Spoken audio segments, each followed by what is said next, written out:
Hello and welcome back to another episode of Handloader TV with me, your host, Jeremiah. And in this episode, we've got a really exciting project in the works. We're actually in Prescott, Arizona here at Yavapai College at their gunsmithing program. And I've got Alan here with me. Alan, welcome to the channel. How are you? Good, very good. So you guys offer a gunsmithing program, one of the few colleges in the country to actually offer a program like this. So if you would, introduce yourself, tell us a little bit about yourself and the program. Well, my name is Alan Magarel. I'm the director of the gunsmithing program here at Yavapai College. Yavapai College gunsmithing program has been around for a long time. We're looking all the way back to the early 70s. It was initially started by Fred Wells, one of the more famous rifle builders of all time. We are a 2-year immersion program. We have a certificate and a diploma that goes with that. We also offer a 3rd year for the program. 3rd year is for my more advanced students, which is an invite only. And in the 2 years that you're here, you're thrown out there into the gunsmithing world. This is an actual functioning gunsmithing shop. We focus on building firearms. We focus on all aspects of building a custom bolt action rifle, a custom 1911. We do Glock work, we do kit builds, and the goal is that when my students graduate from the program is that they are either to have enough experience to go work someplace for someone making a decent living wage, or to start their own shop. So program usually graduates about 25 to 30 students a year, and they're out there in the community living their dream, building custom rifles. And we kind of have a long-standing history with this program because we've worked with a lot of gunsmiths who have gone through it. You know, Wolf Publishing has been around for a long time, so we know a lot of guys who have graduated through the program, know a lot of guys who have actually taught the program. And so you reached out to us and said, hey, could we work together on something? And so we kind of came up with what I think is an interesting project. The cartridge we chose for a rifle build is 7mm PRC, and we've got some components before us here. And we're going to put together, well, the goal of the program here, the project, is a... Well, we thought we would do the 7 PRC, and we would do a completely finished rifle that weighs in at 9 pounds. Under 9 pounds is the goal. So we decided in order to do that, we would do some carbon fiber components. So we're going to go with a heart of the rifle really is going to be the barrel. So we picked out, this stuff is from Red Hawk Rifles. So we picked out a Bartlett barrel. They sent us over a 26-inch tube with a 1 1/8 twist. We have a Mesa Precision altitude stock. This is all carbon fiber as well. We picked out some Graybo bottom metal, which is donated by them as well. This is their aluminum bottom metal, really good. And we talked about this being the heart of the build. We're going to pick, the receiver is probably the second biggest component of this build. So we picked out a Remington 700, just a standard action, bolt action with a Magnum bolt face. And I kind of wanted to do this instead of going with one of the other receivers out there because we're going to make this into a really high-end custom build. So Remington, this is one of the newer Remingtons, and out of the box they're pretty good. They're actually really good. There's some things that we'll do to it to make it a little bit better. We're going to chase out the threads. We're going to get into the interior lugs on this. We're going to take the bolt handle and turn off the stub right here and thread on a new one. Put on an aluminum bolt handle on this to kind of help with the weight. Because our big goal is we want this to be under 9 pounds when we're finished. So almost all the components that we have here is we picked out just for that reason right there, to get the rifle underneath 9 pounds. Very cool, very cool. And that's kind of an ideal weight for me. It has a nice balance. You can use it in the field and hunt with it. And having a little bit of weight on a rifle isn't really a bad thing to me, so long as it balances nicely. So I'm really excited to see how this all comes together. We're going to show you the process, the machining, all the work that you guys do. So it's going to be a really neat video, and there'll be probably multiple parts to this, so be sure to keep an eye out as we release videos as we go. But Alan, do you have anything you'd like to add? Any comments or thoughts? No, I'm just, I think that, the industry kind of goes back and forth of what they're looking for. And a build like this, it's lightweight, is really coming to the shop more and more. Carbon fiber barrels have come a long way since they first came out. And you're starting to see more, and the evidence of that is you're starting to see more of that on the competition circuits and whatnot. The NRL Hunter Series and whatnot, most of the competitors out there are now using carbon fiber barrels. So it's getting that weight goal it's something that's, I don't want to say it's easy to do, but if you know the right components and how to put them together, it's a lot easier than what you might think. Yeah, absolutely. And carbon fiber barrels and carbon fiber stocks, that's something we've been showcasing a lot in the channel over the years, proof research. This blank's from Bartland. Bartland, yes. Yeah. Everybody knows that name. That's a big name in the Yeah. barrel industry. Yeah, So- Bartland's pretty good. Well, we're excited. Why don't you say we go ahead and get started on this Okay. and see how it goes? All right, I'm looking forward to it. So we've gone ahead and jumped on over to the first step of this rifle build process, and I've got one of the students here. Why don't you introduce yourself, tell us a little bit about yourself and what we're doing here. Okay. I'm Eli Valdivieso. I'm one of the second year going into third year students here at Yavapai. And right now what we're going to do is take this action from the factory basic standard that it's in. And then what we're going to do is we're going to clean up the threads with a Manson thread chaser. We're going to tap that, clean up those threads, clean up the face, and basically true up everything to make it so it's just that one step extra towards being a more precision built rifle.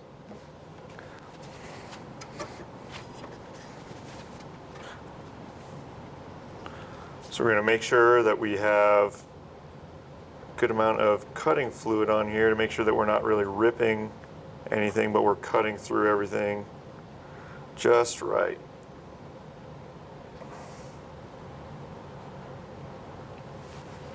And it's all done by hand. That's Yes, kind sir. of neat to see. I'm going to try to find that first thread gently.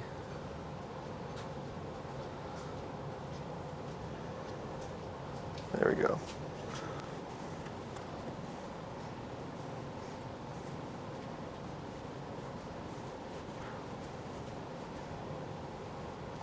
So one of the things keeping this nice and lined up is we have two bushings in here that are machined to fit right in the raceways that allow this to stay completely concentric to the center line of everything and allow it to be nice and squared up.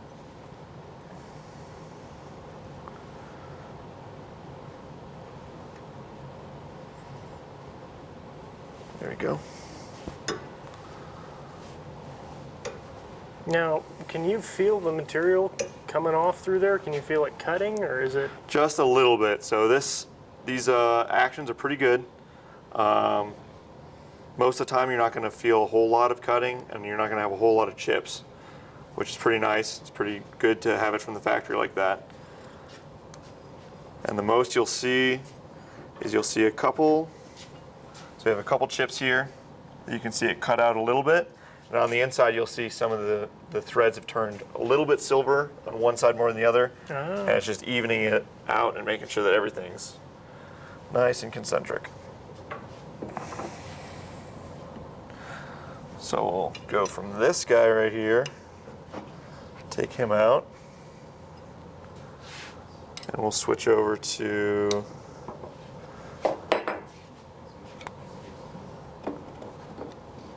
this cutter. And what we're doing with this guy is we're going to be taking off the face of the inside where the bolt lugs make contact, and we're going to flatten that out to make sure that we have even bolt lug engagement across the whole thing. In Rifle Magazine, that's one of the tests we'll do on a rifle. You know, we'll put some paint or something along the lugs and see how much contact is being made with that. So it's nice to see this whole process and kind of what we do and how it ties in with what you guys do. Yes, sir.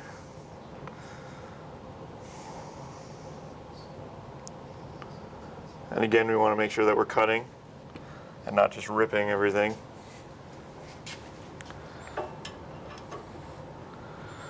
I'll try to fit right in that bushing and right in this bushing.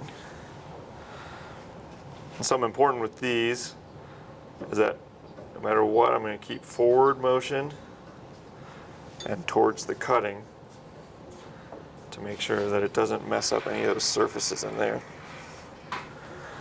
And you'll probably see the bushing get pushed out a little bit. It's fine. You'll come in here. This one you'll feel a lot more, but you don't need to do a whole lot normally in order to really clean up that face.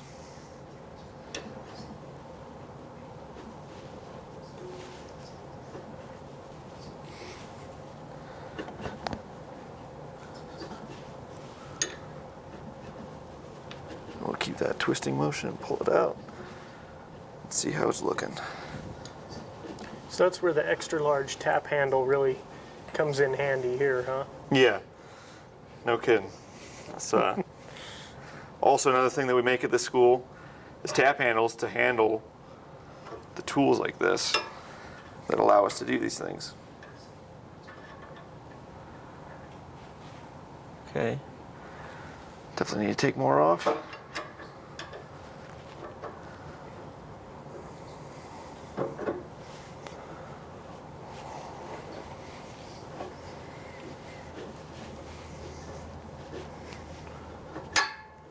we go. I'm gonna keep that even pressure on here, which is why it's good to have two nice big handles like this.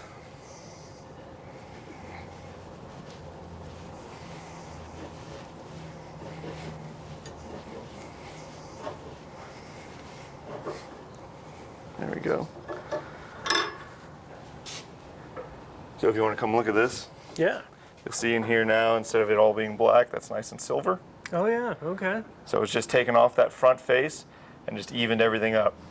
So you're just looking for that shiny edge there on the lugs. Just to know that we took off just the top layer. That's Gotcha. it, just to even it out. It's very similar to a process that I do with cartridge cases, is it called neck turning. Okay. You use a tap handle, you run a case through a cutter, and it just kind of trues up the neck. It's the same thing, same principle, but we're doing it on an action, which is pretty neat. And you guys make all these jigs in-house and everything, correct? For the most part. So some of my fellow classmates made a couple of these to hold their actions. A while back I bought this before we ever thought about making any of them. The tap handle we made in order to do this. So everyone has one of these, different style. It was basically creative freedom. We just needed something that would work. So it was pretty nice to have that. Very cool. And that should be it for that. So we're over here at the lathe now, and you want to tell us what we're going to do for this next step? So for this, something that's really important is the surface right here, which is what the barrel of the rifle is actually going to rest against. So when you thread that barrel in there, something that's important is obviously what we just did with the threads. It's cleaning up those threads and making everything nice and concentric. But a problem that some have is that when they cut it, it might be just a little uneven. So when you put that barrel onto that shoulder right here, it might be a little bit crooked. So what we're going to do is I've trued up this mandrel, and then I've set that this lathe, the tailstock and the headstock, are completely lined up. So what we're going to do is take off that surface and make sure that it's completely flat to ensure that when that barrel goes on there, it's not cockeyed to one side or the other. So all I'm going to do is take off a couple thou and true that up. Cool.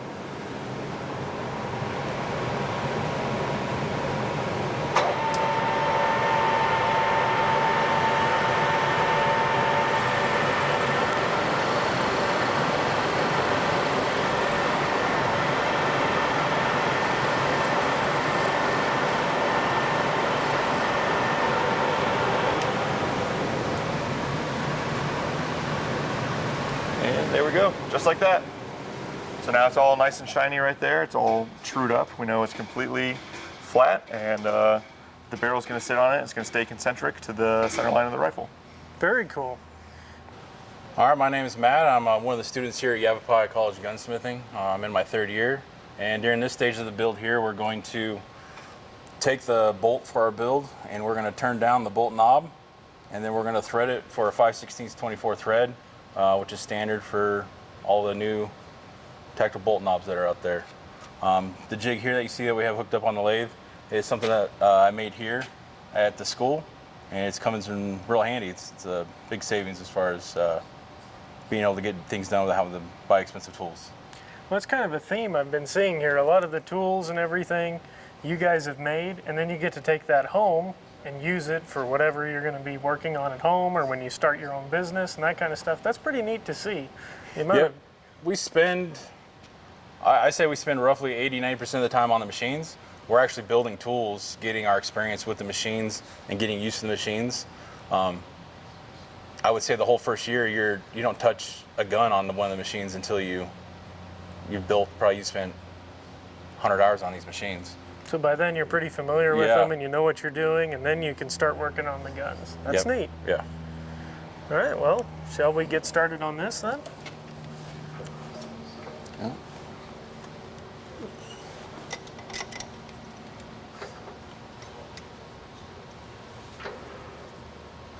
So what we're gonna have is an interrupted cut here. So in the beginning, we're only gonna be cutting on one side. So we're gonna turn this to a true cylinder that's concentric with actual bolt handle here.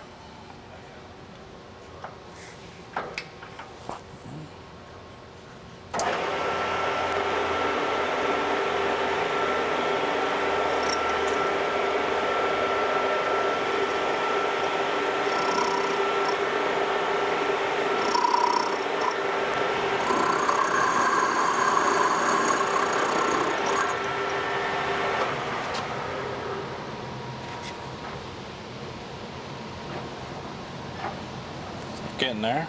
Yeah. All right, keep on going.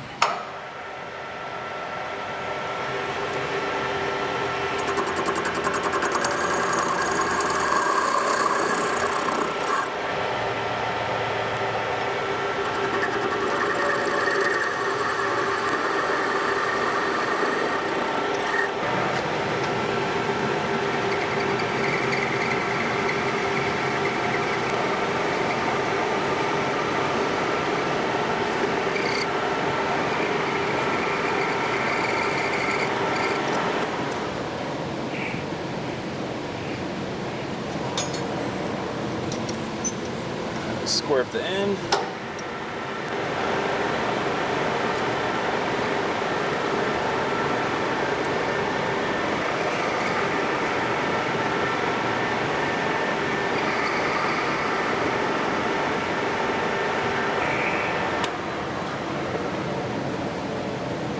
All right, so now we've turned the bolt knob down. We have a 5/16 rough dimension here, and we squared out the end. So now we're gonna get it set up for threading. Perfect, that sounds good. So about how much were you taking off with each pass? With the intermittent cut, we are starting with 15 thousandths, and as I got more of a cut, more of a bite going, I stepped it up to 25 thousandths. 25 thousandths. Yeah. Wow, very cool. So when we thread, we're going to set up our combo here to 60 degrees because we're cutting a 60-degree thread. Okay. And so as I advance on the combo here, it's only cutting on. It saves a lot of effort out for the tool. The tool lasts longer. So we're only going to be cutting with this left side of the tool as we cut, because we're going to advance it in for the thread. All right, so what I've done here is I set up the tool height, and I'm using the steel rule here. And on the round surface, if the point of that cutter hits the top or the bottom, that steel rule is going to tilt one way or the other. So I'm just getting that cutter centered on my cylinder there. Okay. This is very, very cool to get to see all this, because I've always wanted to learn how to do this, and seeing it in action, it's pretty neat. There's a lot that goes into this. Yeah, so before I cut, I'm gonna do a thread relief, a little chamfer on the front end and a thread relief on the back half of the threads here, and then I'll start cutting. Sounds good. So the die cam here, it's a marking fluid.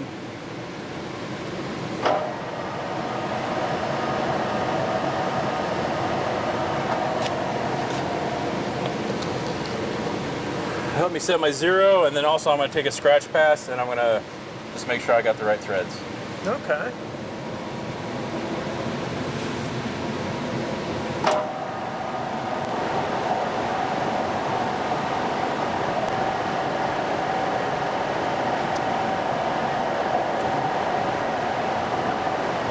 Relief.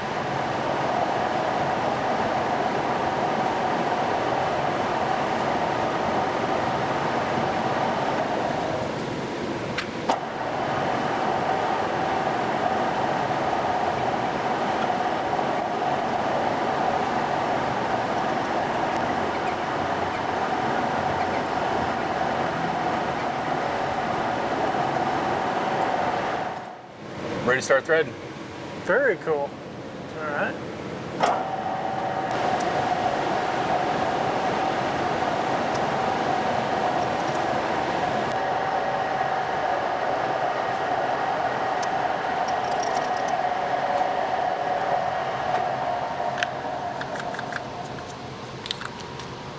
So we're getting close to the end there. We got a few more passes, but I'm going to go ahead and check fit.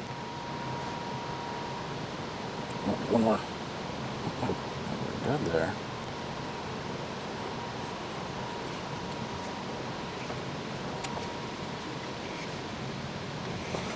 Look at that. Looks Well, pretty so good. Got it threaded and You make that look easy. that's not too bad. We've been threading a lot of tools. I think we start our second semester, we thread a bunch, and just work our way up from there to the point where you get pretty good. You just cut threads to fit mostly.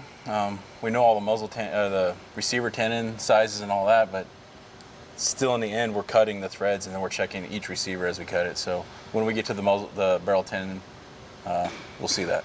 Very cool.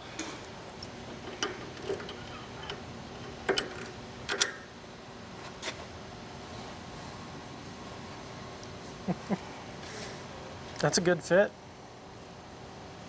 So we're over here at the mill now. We're back with Eli and the receiver. And what is our next step here? What are we up to?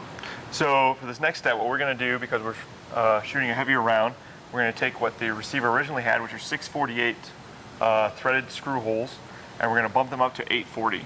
So that's really increasing the size of the hole and then increasing the thread weight that it can bear, so that it'll better react to the larger round being fired, making sure you're not going to shear off any of your screw heads, make sure that everything stays nice and tight mounted to the rifle to really ensure that you're going to have accuracy over the entire lifetime of the rifle. Very cool. So what we're going to do is we're going to take this end mill right here, we're going to drill out the original holes, and then we're going to come through and we're going to tap it with an 840. And I've already taken everything, aligned everything, and made sure that everything's nice and squared up, everything's going to be straight to ensure that this rifle is going to shoot well. Perfect.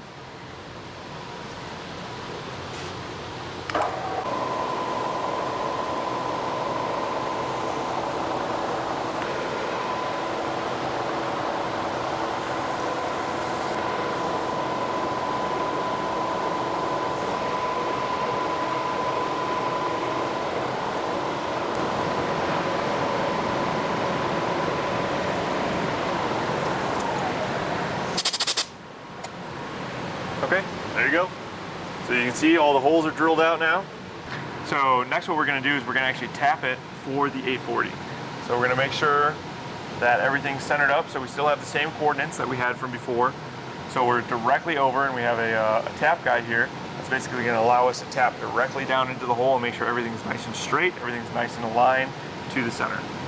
So we'll do that. Sounds good to me.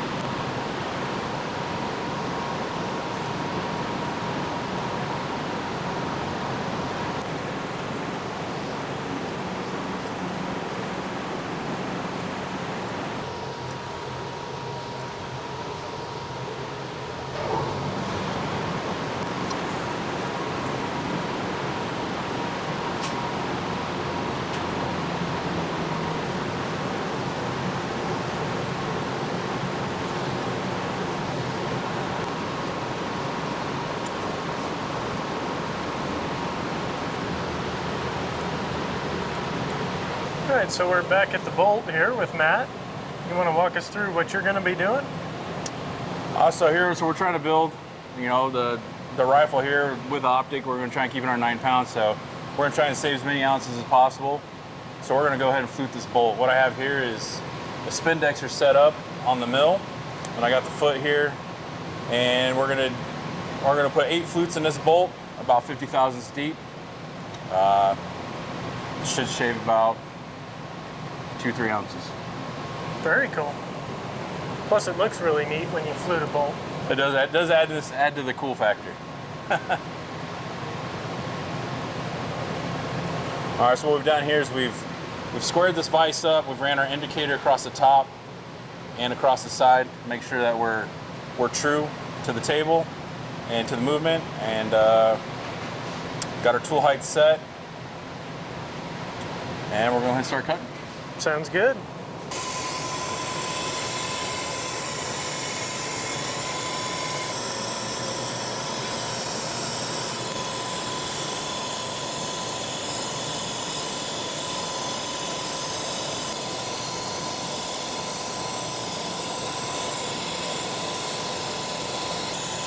So how deep are you going on your first pass through there? So the first cut that I'm doing when I go through here, I'm going in 30 thousandths, and then on the second pass, I'm doing 20 thousandths when I come back through. So the total depth is about 50 thousandths? 50 thousandths, yeah. And on the DRO, I'm using the absolute and included feature. So I have two zeros set. I have a 0 at this end of my flute, and I have a 0 set at the end of my flute, so that I'm staying consistent and I can repeat each flute, so that when I'm done, they look the same.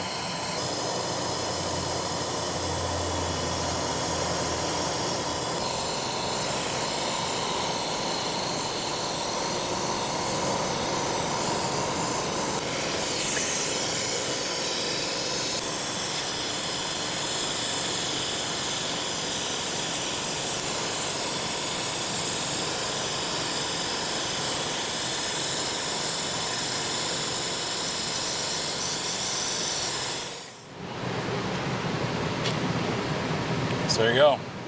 Bolt has been fluted. That is beautiful. That turned out really nice. You know, one of the things that amazes me is I'm watching, you know, your DRO, and I'm watching you guys measure stuff as you go along, you know, dial indicate everything. The amount of precision you guys have is pretty amazing. I mean, I measure stuff to the 1,000th of an inch, but you guys are measuring routinely to the 10,000th of an inch. That's impressive. Looks great. Thank you. All right, so we're back with Eli here, and we've got the Remington Model 700 Action chucked up in this vise. What are we doing to it now? So what we're going to do now is I've applied lapping compound to the back side of the lugs on the bolt. And what we're doing is, with this device right here, applying pressure to the face of the bolt. So that way that when I move this back and forth like this, it's going to apply pressure to that, and it's going to lap between the actual bolt and the receiver, and it's going to flatten those surfaces out, and basically it's going to make it so that they're flat against each other. So it's the best possibility is of just being mated up together. Full contact on the locking lugs, a little bit more accuracy probably squeezed out of it. And very Absolutely. Cool. So it's pretty easy. All you're doing is just moving it back and forth. You don't really want it to get to the point where it's going to slip off like that. You just want to go back and forth and just get those two flat surfaces. And depending on what kind of gun you're doing, depending on the exact receiver, this might take longer, it might take less time. Depending on what grit you're using, it might take more time or less time, and the finish is just going to be different depending on what grit you're using. And what grit are you using? So right now this is some garnet lapping compound at 600 grit from Brownells. So this is pretty high grit, so it should come out nice and shiny. Very cool.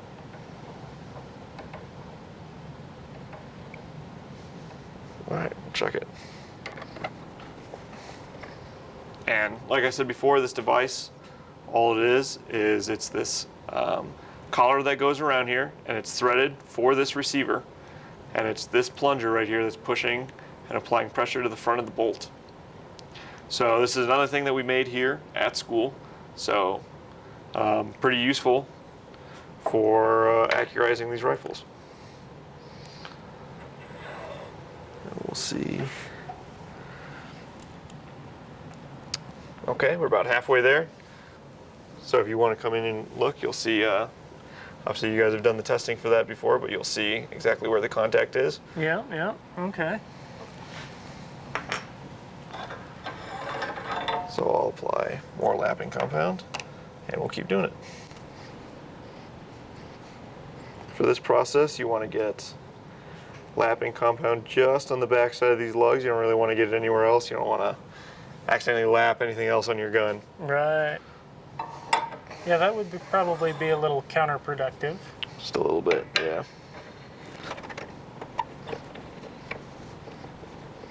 There we go.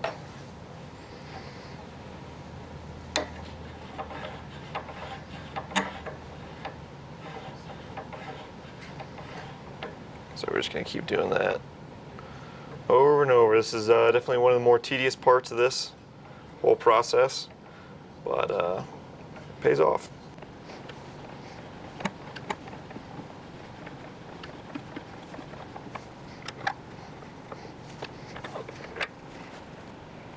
A little bit closer. I imagine this process, if you do it enough, you kind of get a feel for it, how much it's going to take and how it absolutely. feels.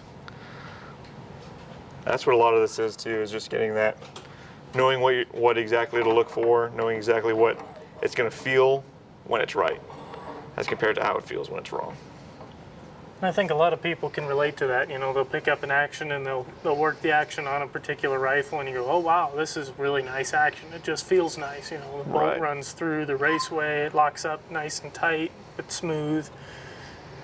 As compared to some of the more budget rifles, you know, they might feel gritty, sticky, whatever. Exactly.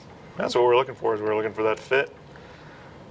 That, I mean, like you said, as a shooter, you know that feel of a good rifle, good action.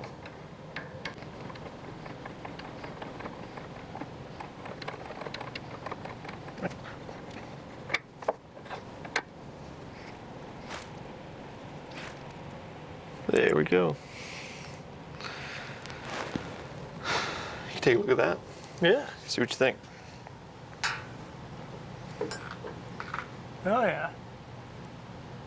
Yeah, you can see where the lapping compound went in there and polished it up. Very cool.